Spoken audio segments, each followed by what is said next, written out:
Dah 3 hari 7 jam aku berhenti merokok. Malam aku cakap hari paling mencabar, tapi aku silap. Hari ni aku boleh cakap lagi mencabar dari semalam.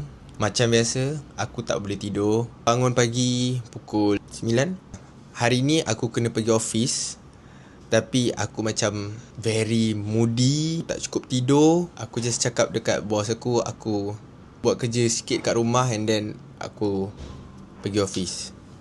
So aku rasa aku pergi office around 11.30 baru aku gerak.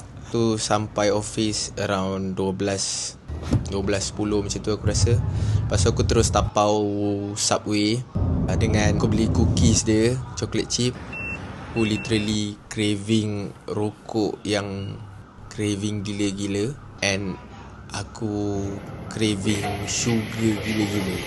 Hari ni aku boleh cakap aku tewas lah dekat sugar part tu. Aku beli Subway punya chocolate chip. Lepas tu aku kerja. Lepas tu balik tadi aku literally pergi singgah Dunkin Donut sebab aku craving gila. So aku fikir, donat ke nak isap rokok? Donat lah. So aku just makan donat 2 ketui. Aku beli 4, tapi 2 tu aku bagi roommate aku. Tapi push up aku still tak tinggal. Aku still buat 50 satu hari. Tadi aku buat 25 before mandi, and then 25 lepas balik kerja tadi. Jumpa hari ke-8.